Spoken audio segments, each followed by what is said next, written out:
چوتھا کبیرہ گناہ الزنا۔ اللہ تعالیٰ نے قرآن مجید کے اندر صاف واضح دو ٹوک الفاظ میں ارشاد فرمایا لا تقربوا الزنا، زنا کے قریب بھی نہ جانا۔ کیوں؟ انہ کان فاحشۃ وساء سبیلا، یہ فحش کام ہے اور انتہائی برا رستہ ہے۔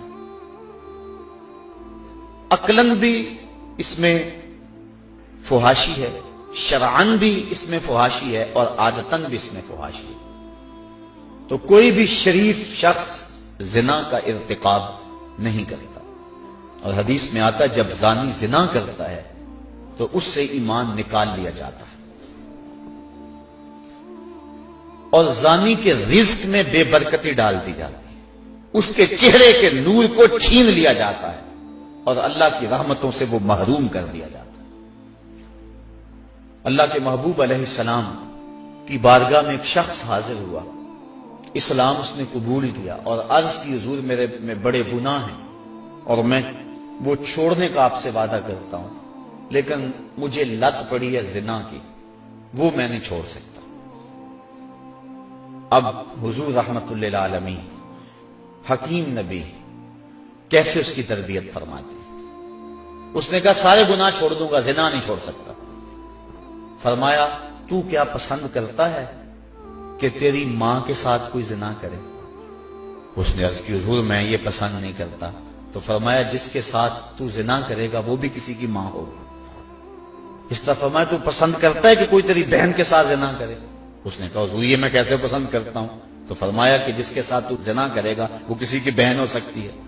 اس طرح بیٹی کے بارے میں، بیوی کے بارے میں حضور نے فرمایا، تو وہ بات اس کے اندر اتر گئی۔ عرض کی حضور میں توبہ کرتا ہوں، آج کے بعد زنا نہیں کروں گا۔ زنا اللہ کو سخت ناپسند ہے۔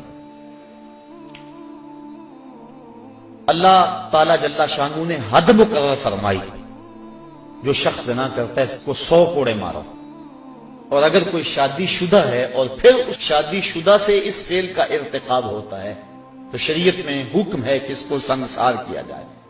اللہ تعالیٰ گوارا نہیں کرتا کہ وہ میری زمین پہ رہے، کہا اس کو سنگسار کر دو، پتھر مار مار کے ہلاک کر دو، یہ اس کی سزا ہے۔ تو زنا ایک ایسا جرم ہے۔ حضور علیہ السلام فرماتے ہیں کہ میں نے ایک خواب دیکھا، اور میں نے وہاں دیکھا کہ ایک تنور ہے جس کے اندر سے چیخوں کی آواز آ رہی ہے، اور میں آگے بڑھا دیکھوں کہ اس میں کیا ہے، تو کیا دیکھتا ہوں کہ اس کے اندر آگ کے شعلے بھڑک رہے ہیں، اور اس میں کچھ برہنہ مرد اور برہنہ عورتیں ہیں، اور جب آگ کے الاؤ اور آگ کے شعلے ان کے جسم کو جلساتے ہیں تو وہ چیختے ہیں اور شور کرتے ہیں اور اچھلتے ہیں۔ میں نے جبریل سے پوچھا کہ یہ لوگ کون ہیں؟ تو جبریل امین نے کہا حضور یہ وہ لوگ ہیں جو زنا کیا کرتے تھے۔ اور ایک روایت جو میں نے پرسوں بھی آپ کے سامنے رکھی کہ 3 اشخاص کی طرف اللہ نظر رحمت نہیں کرے گا، اور نہ ان کو پاک کرے گا، اور نہ ہی اللہ تعالیٰ جل شانہ ان کی طرف جو ہے وہ دیکھے گا۔ وہ 3 اشخاص میں سے پہلا شخص شیخ زان، وہ شخص جو بوڑھا ہو گیا ہے لیکن زنا نہیں چھوڑتا ہے۔ بوڑھا زانی اللہ کو سخت ناپسند ہے۔ تو یہ ایسا کبیرہ گناہ ہے جس سے حضور نے ارشاد فرمایا کہ جس قوم میں زنا پھیل جاتا ہے اس قوم کے اندر ایسی بیماریاں جنم لیتی ہیں جو اس سے قبل تم نے نہیں سنی ہوں گی۔ یہ ایڈز کے نام سے بیماری سابقہ اس کی مثال بھی نہیں ہے۔